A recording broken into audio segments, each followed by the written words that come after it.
Hello, everybody. It's extremely good to be back with you in podcast format. If you're tuning in, first off, hi. It's been a while.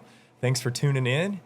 Second off, it's me and my buddies here, Galen and Steve, Justin, all together, which is not something we get to do as often as we would like, so it's always an enjoyable experience as well.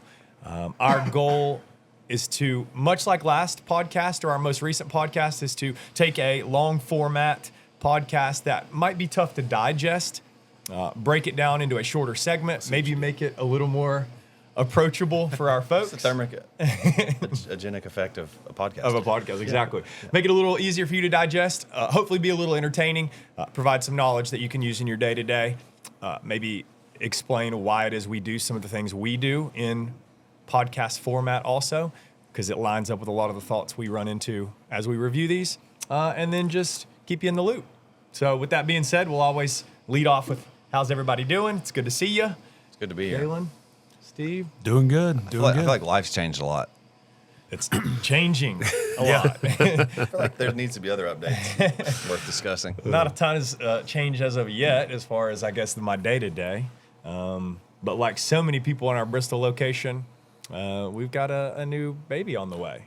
Yeah. Welcome to the club. To join the club. Justin paved the way, and we hopped on that road, and now we're over halfway. Funny thing is 22 weeks today. That's insane. That's awesome. That is so the insane. apps tell you not cool. to get too deep into this, like something that it can be compared to. I think it said sweet potato today is where Yams. Sweet potato or a yam. Have you ever seen tearing in a pair of short shorts? Not to be confused with hams, because I don't have those. Yeah, we got a lot of people in Bristol.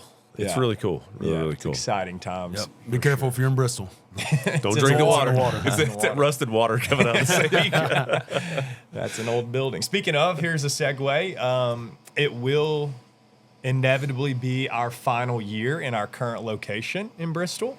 So maybe that's announcement number one to cover. And that's maybe a bittersweet announcement. You guys probably have all heard that. If you're Bristol folks, Morristown folks, we will be relocating in the They're coming to Morristown. months to come. Yeah. 2 Morristown locations. But with that comes a lot of cool, exciting stuff. And we will be operating as a business, and we still will be 10X Bristol, and we will still provide the product that we do.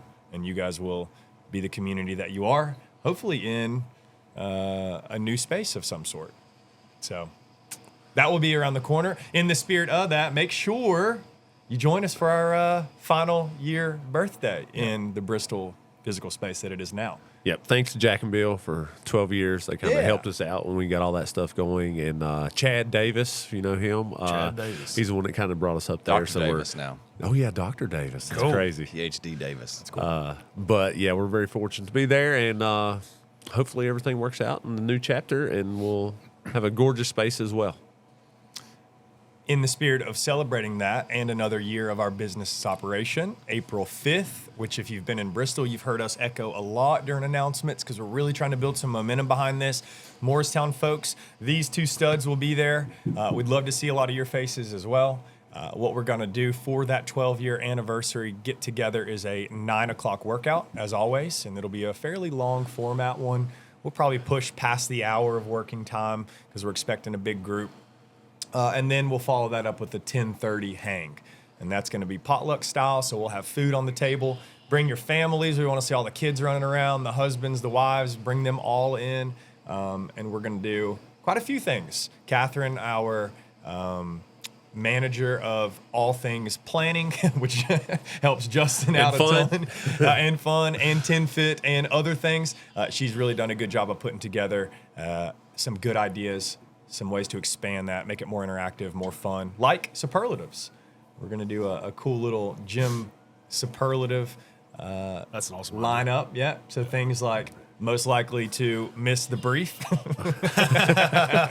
You know who you are. You probably will receive it. And things of that nature, most improved, hardest working, things of that nature, most consistent. With that, we'll also have us a little photo booth set up so you can take some cool photos in our space. And obviously cornhole boards out, et cetera, et cetera, et cetera. Just enjoy each other's company. So. If you have any yard games you want to bring, by all means, Like we can yard set it up. darts? Yard darts, maybe not that. Like ball. frisbee toss, spike ball, right? all that Yeah. stuff. You got to bring it, and we'll have a good time. April 5th, 9 o'clock workout, 10:30 hang, and we'll hang as long as you guys want to through that day into midday, into the evening hours. So Cool. Should be cool. I look forward to it. Yeah, congrats. 12 12 years. 12 years. Preteen. Coming up on 15 shortly in Morristown, which is nutso. Almost old enough to drive. That's it. That's right. We're there. Permit time. Who would have thought? We always find ourselves circling back to this. Yeah. Who would have thought? Two dumb mouth breathers. Less Well. dumb, still mouth breathing. Especially if you eat too much dairy, right, Justin? Cool. Also, on top of that, make sure you're staying locked in tune with, and this will kind of tie into the podcast as we go, but our kind of monthly Outlier Way focuses, those are going to continue to shift. We're coming off of a month of sugar-free or reducing the intake of added sugars. Hopefully you guys bought into that and felt better and performed better and maybe found that your pants fit a little differently. We're going to continue to move those month to month, just as a way to further impact your life outside of the 1 hour we get with you. Yeah. How Do you well want to tell what we're doing next month since Sure, this will be yeah. out in April? Yeah, as we ease in towards our Murph prep towards the end of April, early parts of May, we're going to try to get the body, the knees, the ankles, the hips, the lungs, the heart, a little more prepared for that kind of volume and the, I guess, stimulus that Murph can provide, which is sometimes some loaded running or walking or just additional longer format, more aerobic activity. So in the month to come, you guys will see a challenge of a daily distance collection and loaded accumulation of distance, starting off maybe with some loaded walking and maybe moving to some trotting and running as we progress week to week. So just like the sugar one, it'll be scoreable. So that'll be our, depending on the day, C part or D part or E portion of our workout. So log that in as days completed, and the details and information will be at the bottom of your Wodify screen. So Yeah, and you take over programming, right? Hey. here we go, which has now, we've completed a year of us handing it off quarter to quarter, right? We're circling back. This might be 2 Second year? years. Second year. Is it almost. 2 years I since think we've so. done? I don't Okay. know, honestly. Maybe either way, I'm Maybe back not. back up. Maybe not. And we're coming off of a very successful, and the proof's in the pudding, but program cycle that Galen wrote that took us through Windler and to volume training and then into some testing. We've seen a lot of PR success. City. Dude. Yeah, Crazy. we need the little air horn there. Let's do applause. There we go. So you're watching this in a week or so. We are finishing up our testing period coming off of Galen's programming, and this week we're in the threes, and we've seen all kinds of stars flash across Wodify. So hat tip to you guys. Thanks for buying in. Yep. Galen, you want to say anything about wrapping that up? I probably said all I need in the brief. Yeah, thanks for participating. Hopefully I'll do better next time around. You guys did well. I'll do better. Read Carry- those briefs. Carry the fire. Yeah, that's Yeah, right. there we Carry go. the fire. Well done. Cool. Just to give you direction, we're heading into single arm, single leg, as we call it, unilateral training with a lot of strength cycles and high volume, heavier loaded cycling comes maybe some imbalances or maybe some bumps and bruises. Goal here is to shore things back up from a balance standpoint, maybe incorporate the use of some more, as we sometimes refer to them as stabilizer muscles, the little guys that are responsible for bracing and balancing and keeping you squared away. You'll still have a lot of volume. As we talked about on the call, Steve said that we'll still be sore. You're still Yep. looking at big sets. And then with that, we'll continue to build the engine as we march towards Murph, and you'll start seeing a lot more of that bodyweight movement later in this cycle. So Be fun. I look forward to it. 'Cause I'm a right leg pusher on the back squats, so help bounce me Yeah, I out. mean, I think what's awesome about that training is not only, being sore and getting the hypertrophy from it, but noticing your imbalances and then correcting those. That's really big for me too, because I was going to say I definitely favor one leg or one arm. I noticed when I bench pressed the other day, my left arm will lock out before my right every time, and I'm right-handed, so I don't know what's going Mine's on. the same way. I know why. well, yeah. Oh yeah, that's true. Bumps and bruises. Little Speaking half of, Peck McGee over Had a here. flat tire over there at one point, right? Yeah. guess that's what happens when you guys have 400 on the bar. Something I'm not used to. Cool. All right. Well, that's kind of the things on the horizon for us, and we can go ahead and dive on into what the actual meat and potatoes is of this podcast, and that's going to be, as mentioned earlier, a podcast review. So you'll see us glancing at phones. We dug in an effort to digest a lot of information for you. We took notes, and we're going to try to send those your way in an understandable way that's more condensed. And I think it's very, don't want to say like a buzzing topic, but everybody has heard of those terms of how to speed your metabolism up or how to improve your metabolism. And they always scratch their head about how some people can lose weight more effectively or gain weight more effectively than others. And that's essentially what this podcast was about. A guy you've probably heard of, his name is Andy Galpin.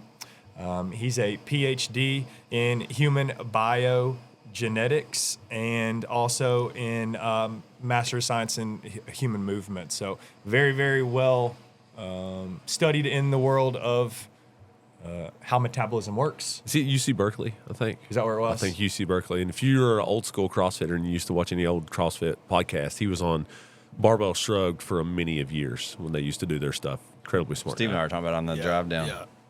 So Yeah, he's been around a while. Very well seasoned in all things, how the body works, and certainly a good resource. And someone that studies it himself, not just reviews research and sends it our way, but also performs a lot of those same research studies. So the goal of it is to help you to understand how to most effectively ensure that your metabolism is optimized. Is that a good way to put it? Leverage your lifestyle to maximize caloric consumption. Yeah. Assuming that's what you're after. Yeah. Real quick caveat: don't you find it more respectable to get an opinion from a guy who actually lives it? Not to vert off real hard there, but I always feel better getting research or an opinion from somebody who actually embodies what I'm after, or at least Working has out done it. and fitness, yeah. I don't know. Little quick hat tip. Fun old fact about him. There's a difference between muscle strength and tendon strength. So you can kind of, if you have really good tendon strength or tendon reflex, you can bounce out of the bottom harder. Back in the day, he could squat clean more than he could front squat because he trusts himself with that bar crashing down on him on a clean versus going to a front squat and just bottoming out like that. So Isn't there a Russian who was that way too? Who would every time he'd PR his clean, he'd PR his front squat? Yep. really, Who was that? Yeah, I can't remember, but Galen? he's sitting here at this table. Yeah. I'm all sinew and tendon, no muscle at all. Yeah. How close were your best front squats and your best cleans? 4 kilos apart. oh wow. It also speaks to pure barbell efficiency. Good Or Lord. just not being strong enough. Yeah, I mean, mine Ever were strong enough. We're talking with a national champion. Show your Hey, respect. let's go. Eddie hates me. That was last year. Not that far away. I guess we'll talk with some definitions starting off first. Yeah. So first one, metabolism. It's not so much as, he used a car analogy, so it's not so much as all of us are going the same speed. We are going the same speed in our car. We're all going 50 miles per hour. Metabolism is not that someone speeds up to 80. Metabolism is that we're all going 50 miles an hour, but let's say Galen drives 200 miles. I drive 100 miles. Galen's obviously upped his metabolism just for the fact that he's moving for a longer amount of time. So if Galen's more active during the day moving around, we may have the same resting metabolic rate because we weigh similar. But if Galen's doing more daily activity, his metabolism, it's not really metabolism, is up. It's just that he's doing more stuff. And we'll kind of break this down in the future. Is that a good definition for metabolism? Sure. Yeah, he was very hesitant to use those terms as I already used. He didn't like the speed up Speeding up your your metabolism. metabolism. It makes people think like high heart rate or like things are running faster. Yeah. And that wasn't the way he wanted to frame it. Like you said, he wanted it to become something that like just more efficiently and effectively works for a longer period of time to fuel the body. So maybe that's a way to frame it. Yeah, that's a good way Or the to amount do of it. calories I that like you're the car capable of analogy. using through the car's engine analogy, right? Like, Yeah. Right. you could. I'm gonna get lost in the weeds, but isn't it the total daily Total daily energy expenditure is what we commonly refer to in our nomenclature as metabolism. Like, you want to speed up your metabolism, you'd like to be able to expend more calories throughout the day. If, again, weight loss is the goal. And I'm assuming, what do you think, 98% of the Most, people listening would be interested in weight loss? Not me. Maybe not me. We'll say fat loss, yeah. Yeah, right. And improved body composition. Maybe that's a better way to put it. It is kind of cool, I guess. I had just now thought of this, that we kind of divided the table as such that you and I have probably always been on the other side of that. metabolism has been not detrimental. That's a poor way to put it, but like we've been fighting against it to try to gain weight through the majority, I guess, of your life, and me currently still. And then you guys probably have fought a little bit more aggressively to maintain weight on the lower end. So we're kind of like a split group here. And he mentions a little bit of to your point, yeah, I'd say 90+% of people are trying to navigate metabolism in a way that helps them to lose weight. So we got the skinnies over there and the not so skinnies over here. team burpees. But how the total daily energy expenditure is broken down into multiple things. One is, it's going to be an acronym. We'll probably use this in the future. EAT is exercise activity thermogenesis, basically calories expended during exercise. Most people, that's 0 to 30% of your total daily expenditure, which means that unless you're crushing yourself, that 30% is like, I would say, probably a CrossFit Games athlete, which if you're working out an hour in the gym, you're nowhere near that. I would say 10 to maybe 15%, somewhere through there. And then you have NEAT, which is non-exercise activity thermogenesis, and that is basically walking, your resting metabolic rate. Is that in there? Never mind. We'll leave that for later. Walking, your governor throttle, Fidgeting, walking. Me, restless legs. Yeah. Standing while working. Examples that aren't dedicated exercise, like you're not going to the gym, you're not dedicating that you're going to get on the treadmill and trot, but that your movement throughout the day is your natural movement throughout the day, I guess you could say, is burning calories for you. That's the neat one. And if you follow Tyler Mitten a lot, he harps big on this on Instagram, is get 10 to 15,000 steps a day, and you're going to lose a lot of body fat. And then another one, 3 of the 4, is the thermal effect of food. So the TEF is how much basically thermogenesis is created by eating food. Some foods are a little bit different, requires more demands from calories to be broken down, and we'll cover that shortly. And the last one is basically resting metabolic rate, which is 40 to 80% of your total daily expenditure of calories, which is a lot. Engine running. Yes. Idling. But what is the term thermogenesis? What is that? That is You want to tell us the answer? Well, we can't take it as a given that everyone knows what that is. I don't have an academic response for it, but more of the way I think of it is the body's way of heating up and using whatever input was put into the body. Meaning, like, and as we'll talk further, protein is the biggest one, but basically how quickly you're using up energy going in. That's the way I see it. And so, again, not an academic response, but just a layman's response. Hopefully this will carry over better than the academic response. So That's our job. Yeah. To make it layman terms. Cool. Yeah, I'd say that's a good definition. Just basically your body heating up to use energy. That's basically it. It can be anything, I would assume. Like eating all the stuff we mentioned, your body's going to get warmer. Warming to stay warm. Yes. As Which our hands we're are cold. yes, we're freezing right now. I thought, to me, that was the most reassuring part of that podcast was the fact that we train really hard, but that's really only 10 to a possible 30%. And like Jay said, the 30% is more for like, what was that big thing that went viral about? Was it J.J. Watt was eating 9,000 calories a day? He played professional football, and he was definitely one of the most famous, was it defensive ends or tight ends he played? And he played for a long time, but he ate 9,000 calories a day, had a six-pack, was, again, Pro Bowler many, many times, and was just a freak athlete. But he fits into that category of possibly going to 30%. But like Jay said, most of us are closer to that 10% threshold.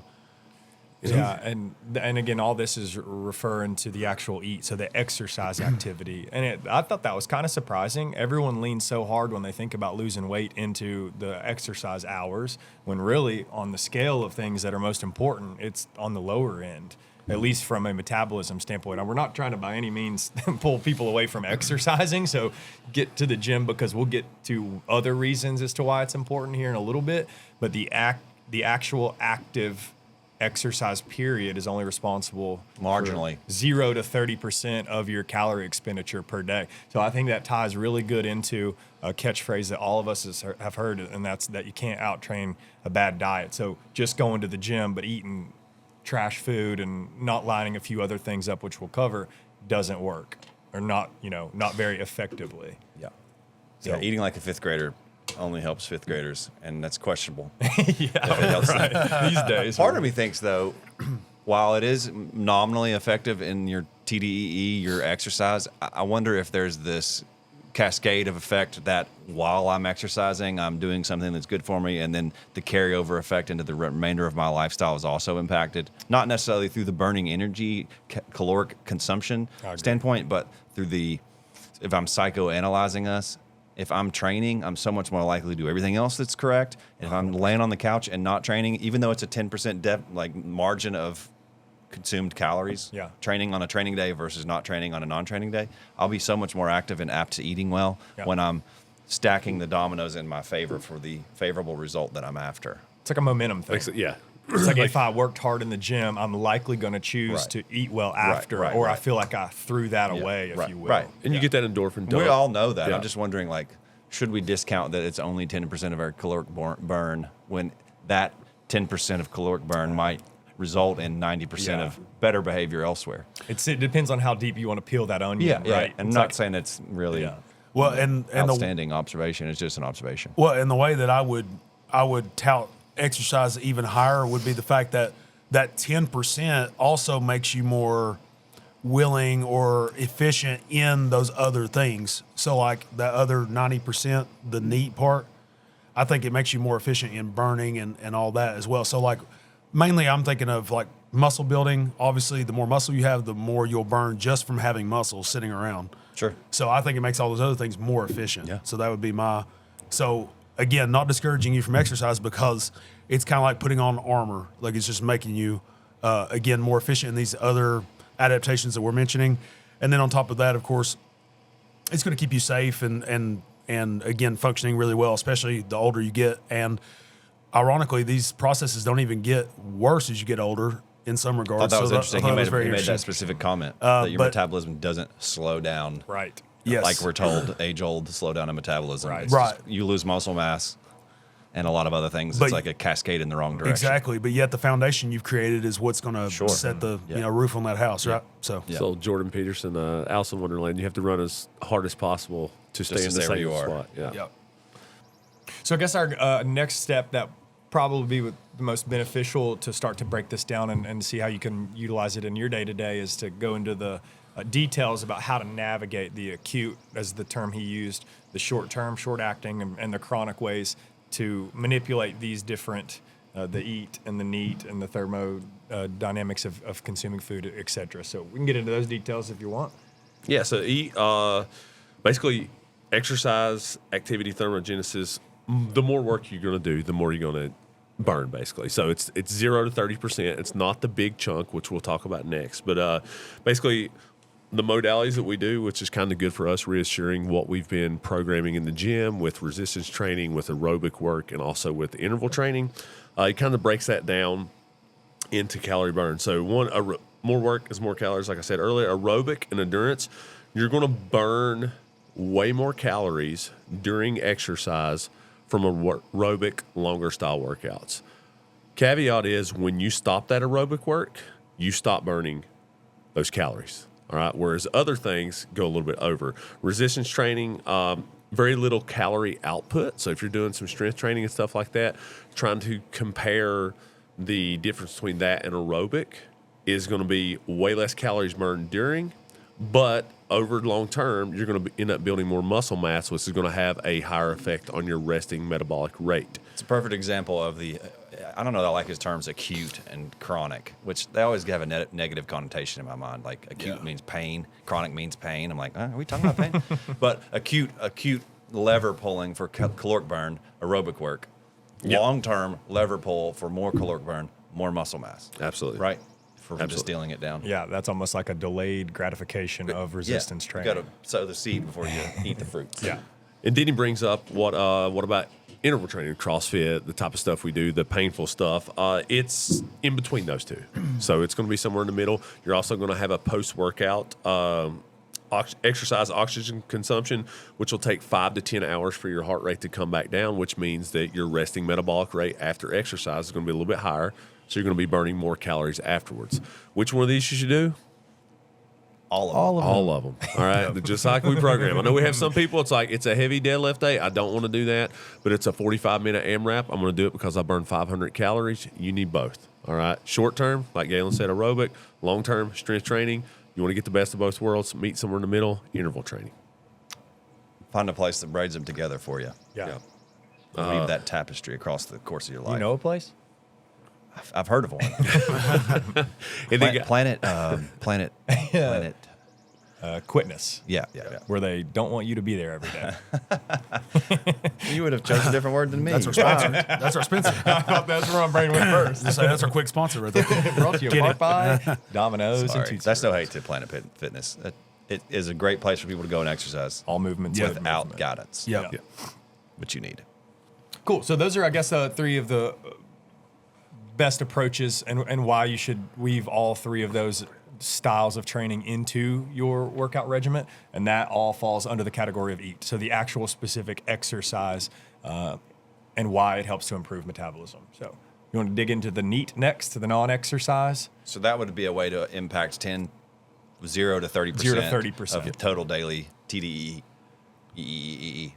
Correct. Yeah, I was just saying that's why it's so small because it's just a 1 hour, an hour of your day that you're doing something like that. So like Jay said, it ramps it up, but it eventually goes right back down, no matter which one you're doing. So that's why this next category is, I think, more important, or at least, Would you call it neat? yes, I would call it neat for sure. It's not more important, but it's kind of coming back to you can't out-train a bad diet. So all the moves you're making in the other 23 hours are just as impactful. Yeah. And to break that acronym down, NEAT, as we're referencing, is standing for, as a reminder, non-exercise activity thermogenesis. So that's the living and moving without being in the gym. And here's some ways to hack that, Justin. Yeah, so like one thing is don't be desk bound. Kelly Starrett has a great book, Desk Bound, talking about mobility and also burning exercise. If you get a standing desk, just by adding a standing desk, you're going to burn an extra 100 to 200 calories per day, depending on body weight and your exercise expenditure. So also we have walking meetings, exercise, taking the stairs, parking further away in the parking lot. You do small things like that. It may only burn 40 to 50 calories, but if you do that every single day, that's maybe 300 calories this week, which means, gosh, what is that? 4 times that be 1,200 calories a month. So you're losing a decent amount of weight over the year. So long term, those small changes make a lot difference between adding 5 pounds over a year or losing 5 pounds of body fat over the year. Yep. Things like that. Anything else y'all add into that as far as non-exercise? Increasing the steps. Thermic effect of food. Hot sauce. Yep. Spices. Yeah, I was going to say they also make you can do the treadmill desk too. I mean, Emily Yeah. did that for a while too. So I mean, that's Did she a like good it? one. Yeah, yeah. I mean, it's pretty simple, obviously, but yeah. I mean, you're able to keep doing your work. Plus, I would say there's a good mental effect for that too. I mean, if you're able to create endorphins while you're working, it makes the work easier, or at least again more efficient. I would say. Have a little bit of cognition, I think, with improvement as well. Be able to think a little bit quicker. Absolutely. Yeah, so those are some good ways that you can physically keep moving around, and then of course we can dive into Yeah. more of the We haven't eating even talked about side. calories that we consume yet. Correct. Sorry, Yes. G hit it. I jumped. No, go ahead. Shark. Dive in. It's an old reference. Yes. I don't know, the thermic effect of food. We've peeled into the macronutrient details plenty of times previously, but we've never really, I don't suppose, we've elaborated in this type of manner about the effect of the type of food that you're eating and how your body must work once again to raise the temperature or to account for the energy that you've given it to utilize. So the breaking down of the food, and obviously we are all biased towards protein. If it's not obvious now, it should be, since I've said obvious twice, should be obvious, that we want, if we're looking to once again increase our TDEE or our metabolism, protein is king because the thermic effect of eating protein yields a higher caloric burn. It's something like you have to burn 10% of the calories from the protein to consume the protein or to utilize the protein, if I'm not mistaken. Is that the number? I think it's So I thought that one was interesting for me in particular. Yeah, I would say that's the biggest cheat code right there is increasing protein, but also keep in mind if you're trying to lose weight, that doesn't mean to add the protein on top of the amount of calories you eat. Right. It just means to lower carbohydrates a little bit and fats as well if you'd like, And so that way you could fit the higher amount of protein in there. So obviously American standard diet, higher carbs, higher fat, less protein. And so you have to, especially if you're on the go, you need to make sure you have some cheat codes in there to allow you to get more protein in. But again, still be in some sort of caloric deficit if the goal is to lose weight. Right.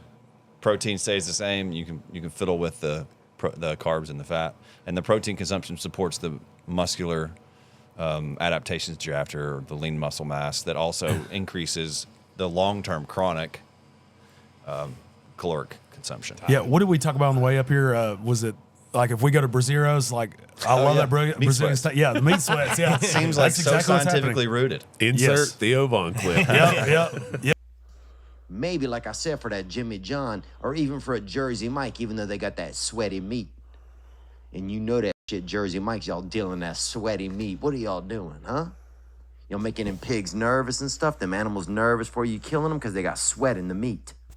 Yeah, so I mean, we go to that Brazilian steakhouse, I don't know, maybe once a year or something like that, but it's like all you can eat meat, and it's, you know, it's a guy's dream basically. But you go in there and you get through eating and you start to maybe sweat or burn up, and a lot of people don't know this, but like when you get through eating, your blood, a lot of your blood goes directly to your stomach to start burning that down. So that's part of the caloric burning you're doing already just to consume the food. And of course, it's harder to break down the protein. And the cool thing about protein, getting a little off topic, is its adaptation to be able to take place of the other macronutrients if it needs to. And that's gluconeogenesis. You can look into that as well. But it can actually help you on the carbohydrate or fat side. It can kind of mask itself in a couple other roles if you need to. So, Not the bread rolls. exactly. Yeah. Don't take the bread. That's always the bait to get you to eat less meat. Keep eating the meat. Yeah. What was the fat percentage? Like when you eat fats, it was like it takes like 0 to 2% of that total calorie to break it. So it's basically nothing. If fat's like, all right, you eat heavy fat, Easy to digest. Yeah, very easy to digest. Which makes really good sense if you think of it also to nerd out into like where people live and what they consume to survive. Like the colder climates are oftentimes a little heavier in fat consumption. The It takes Inuit. less energy to break down that, and it's calorically a lot more dense, so they do a better job of maintaining mass. That book I was telling you about, they were eating mostly. Explorer's Gene? No, it was the guy, the fisherman that was lost out on sea. They were like, it's a weird thought. They were obviously starving from lack of food, but also the only food they were eating at the time was extremely lean food in the form of proteins.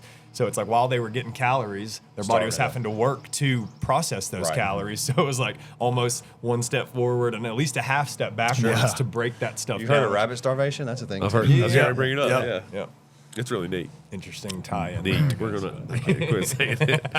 Well, that's another part. That's another part of this too. It's like basically we're talking about controllable things, but there are some uncontrollable things that he mentions about, like your genetics. You know, where you come from in the world, your lineage.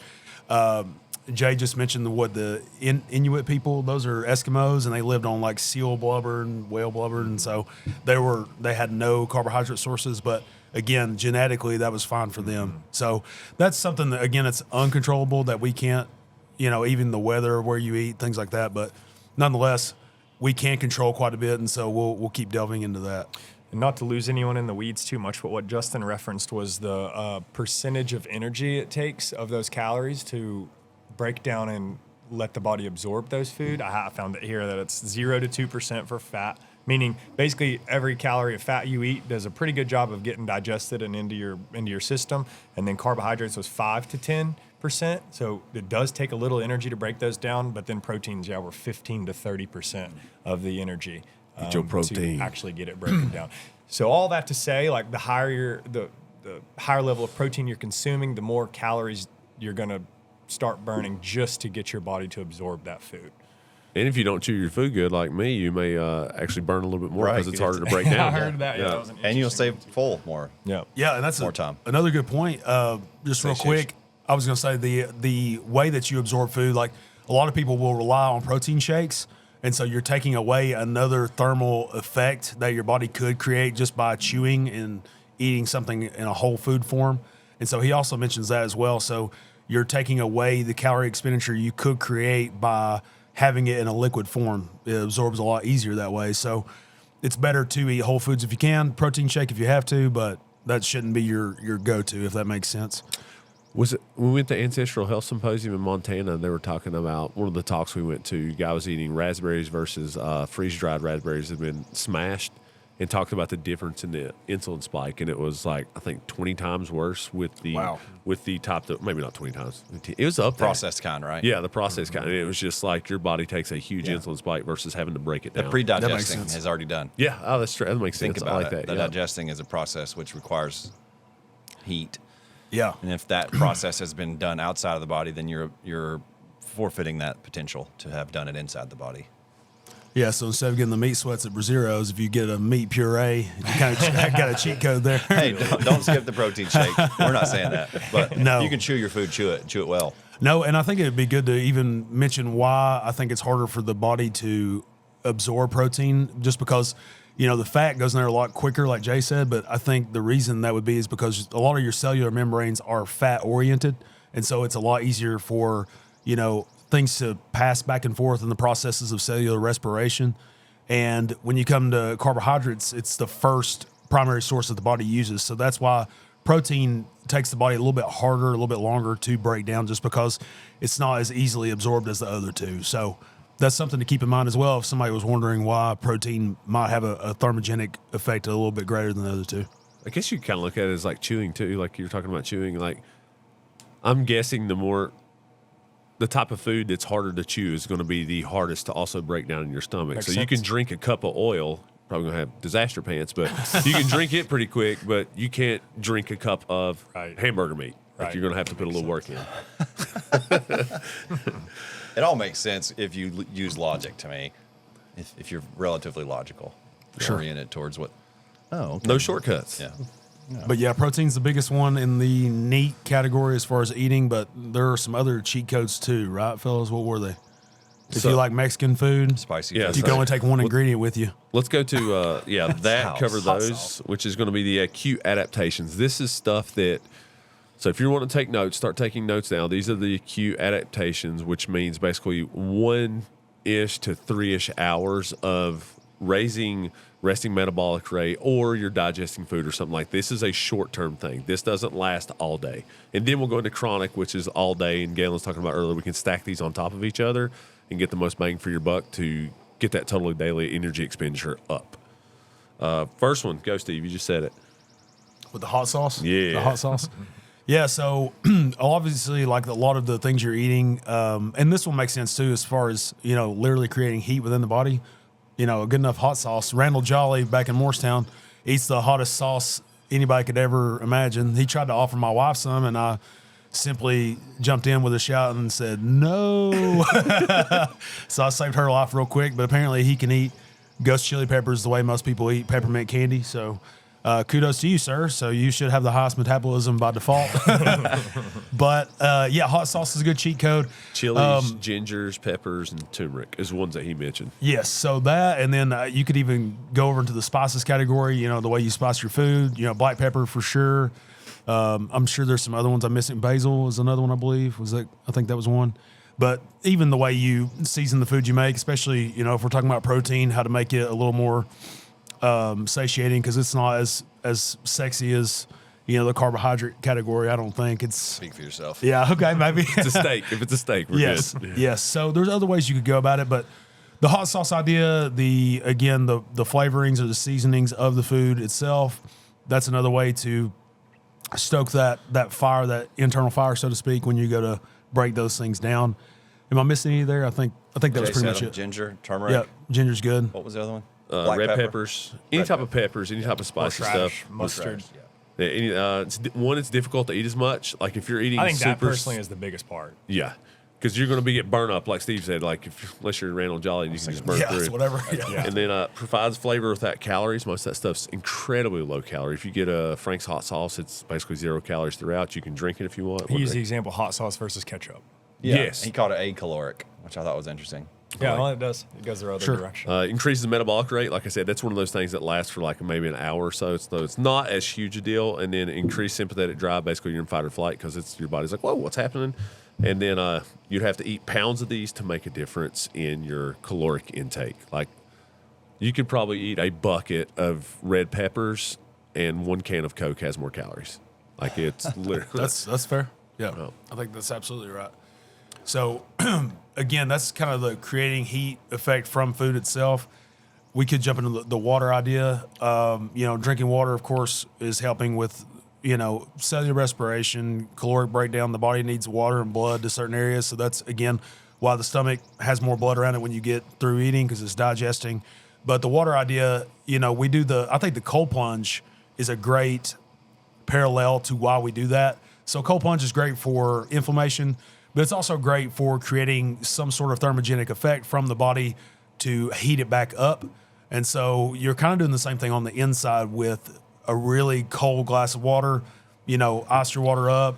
I think that's obviously the way we're leaning here, but if you can handle really cold water, that's a good way to also stoke that internal fire or create that higher metabolism. So have a glass of water with your hot sauce flavored chicken. It's the way to go. I like how he's 16 ounces of water increases resting metabolic rate by 10 to 20% for that hour, which is really interesting. Don't go drinking 160 ounces of water, though. Like you will flush electrolytes, and you can drown yourself by drinking too much water. So don't do that. But make sure you're staying hydrated. Don't go into the realm of dehydration. There are plenty of other chemicals or processes that also, I think, make the small effect that compounds and adds up. One was caffeine as well. He mentioned green tea powders, and green tea extracts, all things that generally elevate the heart rate some, also can put you into a more active state. Is it necessarily, and I like that you mentioned that you're going to eat less, is it necessarily the hot sauce that is causing you to burn more calories as your body warms a bit with it? Or, the argument could be that you're just probably not going to eat as much food covered in hot sauce as you are going to eat food covered in shrimp sauce from the Japanese restaurant. It's like, same with caffeine. Like, sorry, that was my dog's going nuts. It's the same concept to me when it comes to caffeine. Is the caffeine itself going to cause you to burn a pile more calories, or is it going to put you in a state where your body's going to become more active or have a little more drive to be moving or go to the gym? Is it the chemical that's causing you to burn more, or is it just the downstream effect of those chemicals or of eating spicy foods? It's going to, but those definitely compound either way. They're all small little wins that are going to compound and help you out. So I'd say, all of it. Another caffeine. Tanner's talking about caffeine. 3 to 11% rise in resting metabolic rate, lasting 1 to 3 hours, depending on, I guess, how much you do. Nicotine. Here's another one. Tucker Carlson. Similar 5 to 6% increase in resting metabolic rate for 1 to 2 hours. Don't recommend going out smoking cigarettes or anything like that. But if you do any type of pouches or just straight nicotine, a lot of cognitive benefits to that as well. And then green tea extract, same thing, 4 to 5% for 1 to 3 hours. Any type of caffeine, it's going to get that resting metabolic rate up, which will subtract from that total daily energy expenditure. Yeah, so we're kind of bleeding over the line of food over into supplementation, which we'll talk more about as well. But stimulants is basically what we're referring to on the caffeine side as well. So, green tea or any sort of straight caffeine you could take. Don't recommend, which I need to recommend to myself not to do, but the pre-workout stuff, just because it's laced with a bunch of other things. You still take it? But every now and again, every now and again I will. It's kind of hard to get away from it, truth be told, but because there are some other things in there that. What sound did you just play? Yeah, it kind of, and I'm sure I'm not the only guilty party, but it does amplify because they put B vitamins in there and a bunch of other things that help you, create a little bit of energy. So I get it myself from a personal standpoint, but I would assume that coffee is always the better choice if you can handle it. It's just hard to drink hot coffee and then go do, 100 burpees. speak for yourself. Yeah, maybe, maybe not. Yeah, it doesn't sit too well with me. So, but so there's some other supplements as well that you could take, and we'll go ahead. I think we can go ahead and go into that as well. Was it fish oil? Yeah, that's the chronic. These are, we're still kind of going over the short term, I guess. Sure. Or is that it? It looks like.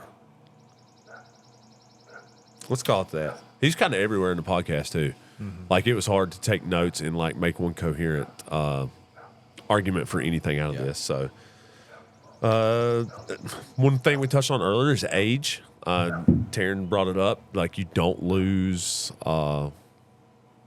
metabolism per se as you get older. It's just that you lose muscle mass, which lowers your resting metabolic rate. So we want to have that muscle mass in there. So yeah, let's double down on that. I want to take that argument away from people. Like, Yeah. Just like turn 40. right? Yeah, you ain't seen nothing yet. You how old are you? Yeah, Wait, hang on now. We got one 40-year-old, right? Galen's going to take his shirt off here in a second to show y'all what metabolic rate looks like. Yeah, I was going to say, ironically, there's some new studies that just came out, some new literature saying actually the older people needed more protein than younger people. And so Yeah. I thought that was really cool because, usually the older people they start eating less and they think they don't need as much just because they are getting older. And that's not the Self-fulfilling happenstance. prophecy. Yes. Unfortunately. exactly. Yeah, that's not the case at all. And guys, by acute, what I would say is, what is it? Majoring into minors. You don't want to major into minors. These are all minor things you can do. If you want to do it, add them in. But what we want to get to is what we believe is the gym, the 4 pillars of movement, nutrition, community, and recovery. Those things. That's what we're trying to base, and that's basically the chronic things that's going to up your resting metabolic rate. You're going to up your energy expenditure throughout the day, and that's what we want to kind of compound on. And so these are chronic adaptations for fat loss, or AKA boosting your metabolism. Taryn, you want to talk about something? Yeah, probably one of the biggest worth mentioning, and it comes down to our recovery element from the gym standpoint, is sleep. It had both an acute, obviously, and a chronic effect. The acute being, and not to get back over into the acute side, but being that the more well-rested you are, the more motivated you are, and the more likely you are to go and exercise or move and make good food choices, which from an acute standpoint affect those calories in those moments because you're obviously active in doing things. But from a chronic standpoint, dig into those for me. I have a different one pulled up. Sleep, it's a bi-directional relationship between sleep and metabolism. So if you sleep more, basically your metabolism or your resting metabolic rates is going to be higher. And if you sleep less, it's going to be a lot lower. So if you're sleeping more, you're going to burn more calories throughout the day, which is going to help you out for everything. Which is an ironic thought, right? For a lot of people think, oh, he's sleeping, he's lazy. They're right? sleeping, they're lazy. But David Goggins, shut up. there's obviously a sweet spot there. Yes. And I don't know that I'm jumping ahead, but I do remember there was a portion where he comments on his lowered inhibitions when he's poorly rested. He's more prone to seeking out carbs and quick sources of energy. I have noticed that objectively no in doubt. myself for 40 years now. So The willpower changes gone, so drastically. gone. My ability to resist temptation on a 4-hour night of sleep versus an 8-hour night of sleep are miles apart. Right. Well, plus when you are not well rested and you're tired, I think you're subconsciously thinking, how do I get more energy? And that's your way Right. of doing it. Sure. Right. So you reach for the carbs because they're faster production in the body. So, and that was one of the, I don't want to say cheat codes, but that's kind of what he said. If he was traveling, if he didn't sleep that well, he would actually try to go out of his way to consume more protein for that day. Yeah. So I thought that was a good mitigation against that. It's a hedge. 10 to 16% increased chance of obesity with poor sleep. So not small, but direct relationship between more muscle and improved sleep. So basically, if you're more muscle, muscle percentage in your body, you're going to sleep a little bit better, which is going to help you recover. You're going to feel better, want to do more things throughout the day. Same thing, creates that snowball, burn more calories. They did a study of a 14-day calorie restriction with two groups. One group was 8.5 hours of sleep a night. The other group was 5.5 hours of sleep a night. The group that slept more had a 55% reduction in fat loss compared to the one that didn't. So they lost 55% more body fat compared to the people who did 5.5 hours sleep. So if that doesn't want to make you sleep more, it's wild. That's it's insane. Well, That's only 14 days. Drastic. That's 14. That's a half a month. And the group that didn't sleep lost 60% more muscle mass. Yep, that's insane. Well, and there's Ozempic. Ozempic. Not our sponsor, by the Just way. don't sleep. You can even take that further. What about even the temperature of when you're sleeping, right? So like the temperature in your room. Yeah, so that'll help. You That's could even the- take that further and say, sleeping in a colder room. Plus, it'll help you sleep better anyways. But on top of that, you're able to burn more just by being a little colder. So And then the last one of the sleep thing, guys, they had a sleep heart health study people that self-report it. So basically, it's like, hey, man, how many hours do you sleep tonight? And they just told them. And the people that had less than 5 hours of sleep had a 251% increased risk of developing type 2 diabetes. That was linked in the brief this past week. If Foreshadow. anybody read it. Foreshadow. I'm assuming not, but glucose sensitivity and that kind of thing. Sure. Sleep related. So sleep, guys. Rob, if you stay sleep enough to not get divorced or fired. Yeah. That's what we want. Next thing coming up, fish oil. Let's cover that. Yeah, that's a fascinating one. You hear us talk about that a lot. From Blew my mind. multiple angles. Number one, balancing out your omega-3 to omega-6 ratio. Number two, joint health. Number three, brain function and improvement. And number four, Supports lean muscle mass. there you go. Yeah. And can help you to avoid the loss of lean muscle mass when you're not in a fed state, which is fascinating too for the leaner folks that want to maintain muscle that don't eat as much as they should. So that's a huge benefit. And the downstream effect of that is the more lean muscle mass you have, the more calories it takes to fuel it. That's the reason it makes it a chronic effect. And it's an easy one. So easy. It's an easy one, and it's not crazy expensive. Galen and I were just talking, the brand that you've been on for a long time, there's all kinds of different brands. Thorne, Justin takes. There's a Nordic Natural brand that you can find on Amazon, and now at Sam's Club, if you're a Sam's Club attendee, for a 30 cents, what did you say yours 31 was? cents a pill. Yeah, 31 to 35 cents a pill. You take 2 pills a day. That's a pretty good return on investment, I would say. Go crazy and take 4. Yeah. Just don't cut yourself. yeah. Well, that's maybe a caveat worth mentioning. Yeah. Guys, we had to take a little break there because I forgot to hit record on the podcast audio. So And we're back. So just now coming off of sleep, and obviously the importance of what it does for you from a recovery standpoint, tees you up for success the next day, allows muscle tissue to repair and replenish and be ready to burn calories. A lot of these things have been active processes that help you to ensure success. One that we can talk about now, and I know Steve is always mentioning these as he finds good success, as we all do in them, and that's going to be some supplementation ideas. Hands down the best one it sounds like you can do from a metabolism standpoint is consume fish oil. You've heard us say it. It's readily accessible. It's easy to consume. It's not expensive, but boy, are the benefits strong.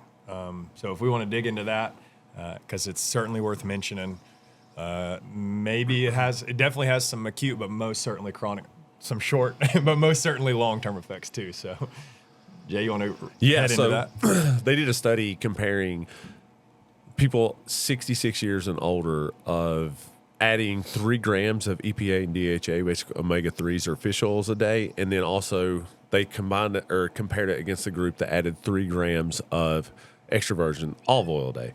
And what they found now after 12 weeks was the EPA and DHA group had a 14%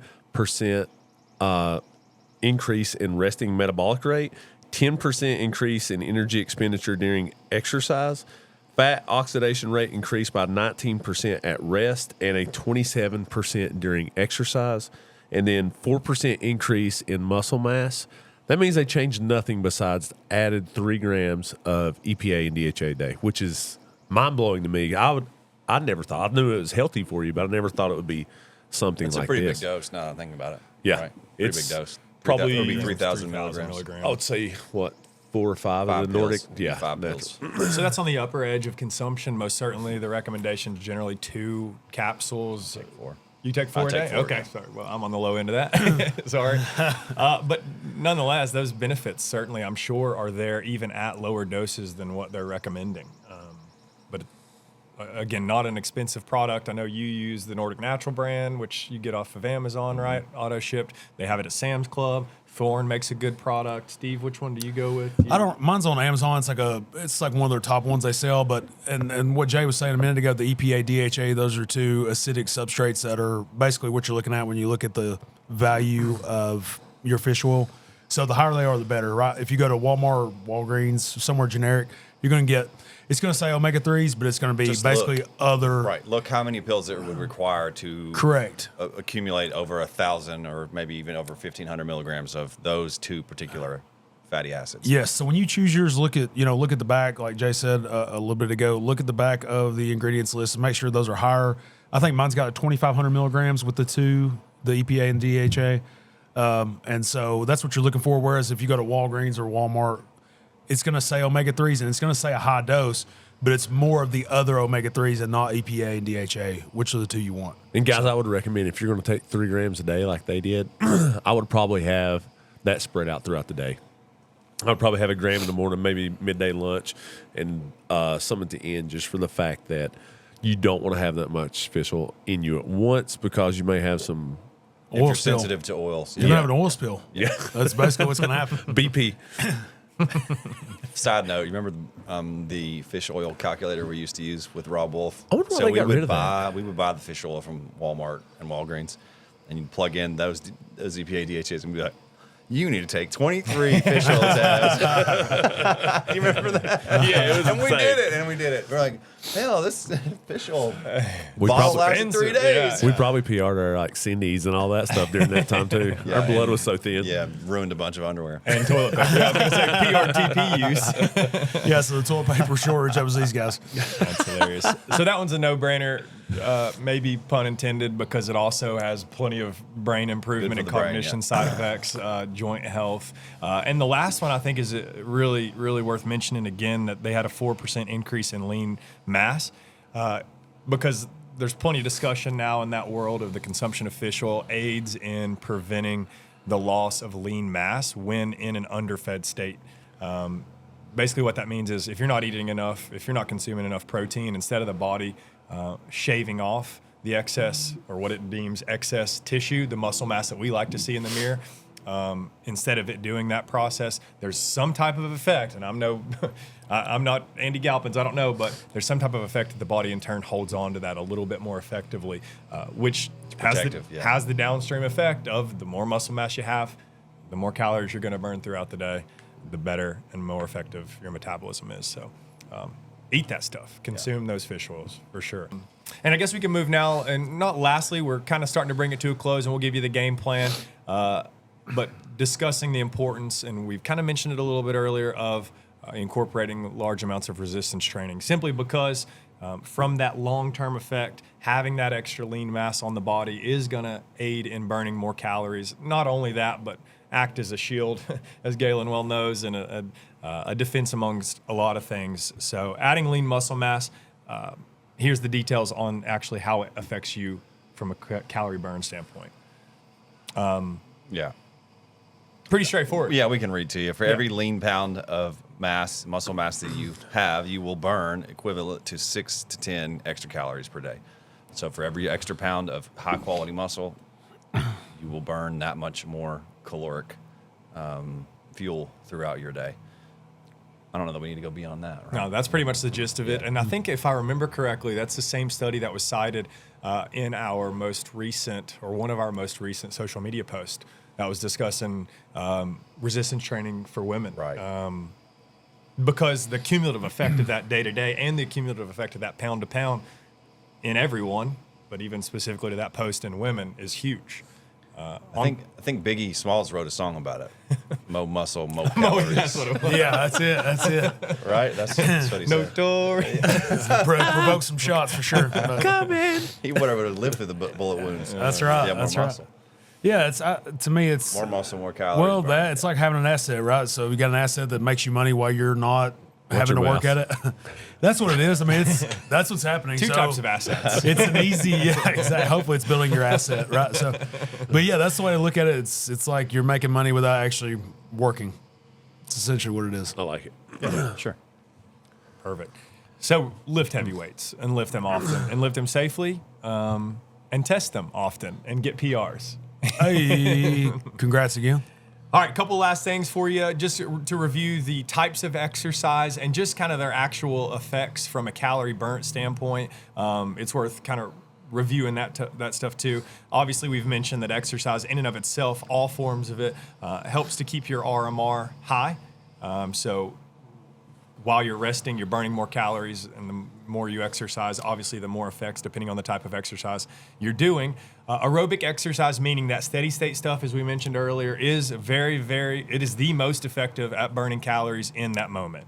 All right, but it's not necessarily the most effective at burning calories throughout the entirety of a day. So aerobic exercise, here's the kind of numbers on it, burns about 50 to 60 calories, or adds about 50 to 60 calories per day to your RMR, so your resting metabolic rate.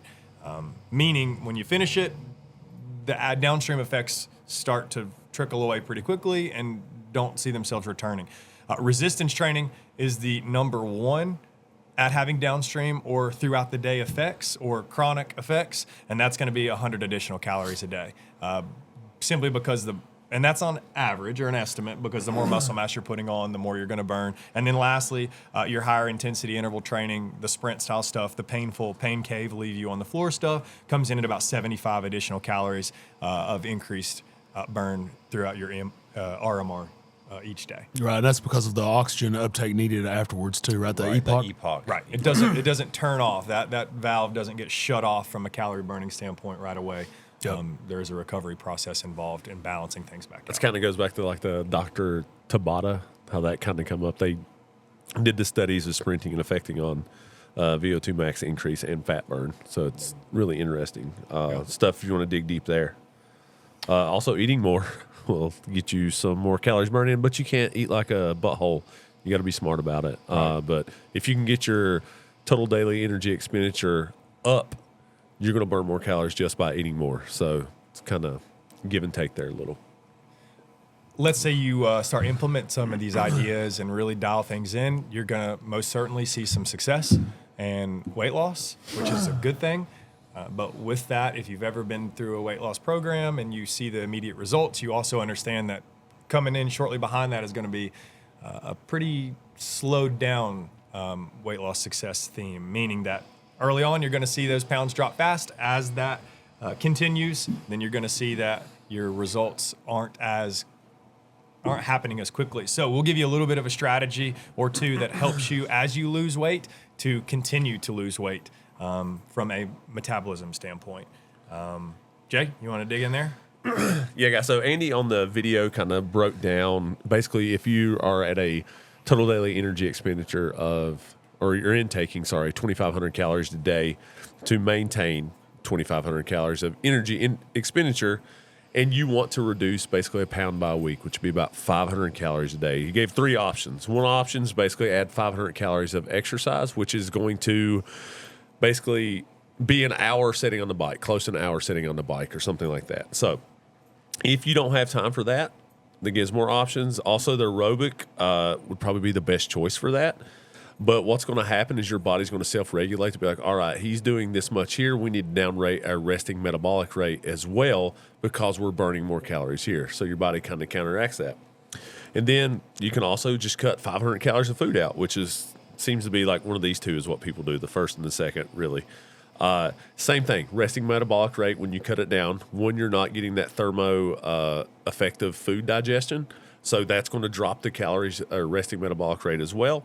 So probably not the best there. He says the best is basically layer everything we've learned. So what that's going to look like is maybe increase your exercise by 200 calories, which is maybe a 30-minute walk or maybe go for a jog or something like that, or sit on the rower or bike.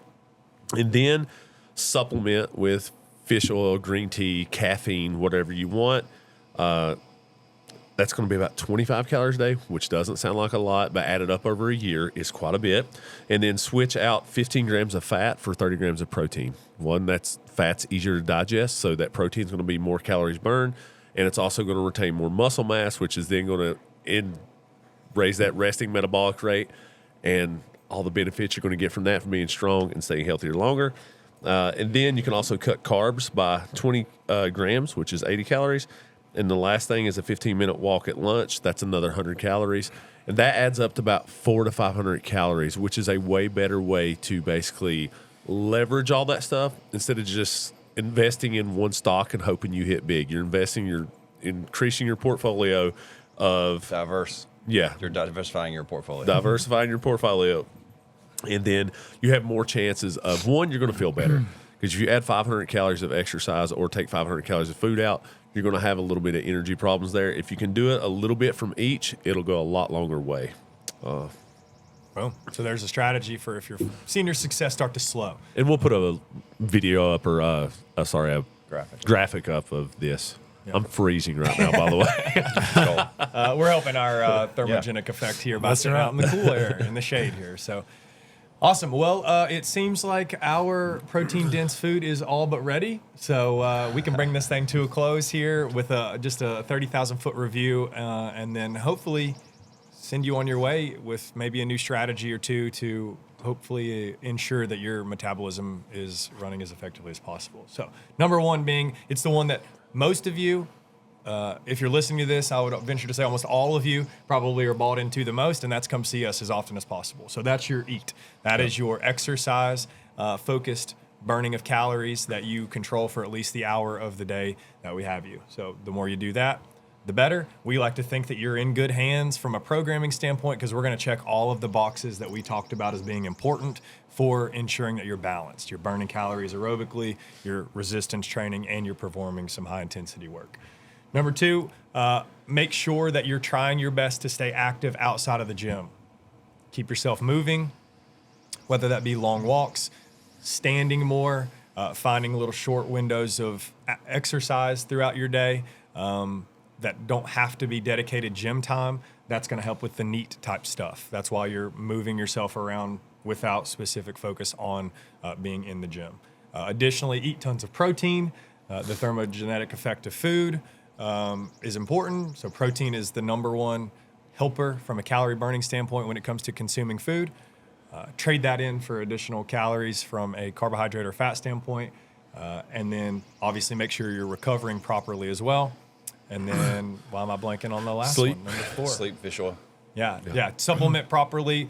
Fish oil is obviously the go-to there. And make sure you're recovering and sleeping as much as possible.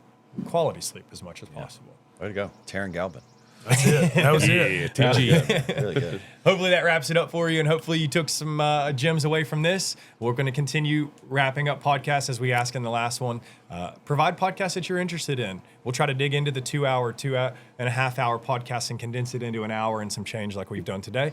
And maybe that'll be more effective way of getting that information between those ears of yours. So thanks for listening. Boys, anything else you want to say before we sign off? Start doing the Outlier way. Oh, yeah, and make sure. Because you're seeing some interesting themes there. We're not inventing the wheel. We're just rolling it. Right. Yep. That's right. We'll put some rims on it. That's what's happening. Grease the wheels. What we do. Grease the wheel. All right, boys. Well, sounds good. Good to see you guys. Thanks for watching. We'll sign off. Let's go eat. Cheers.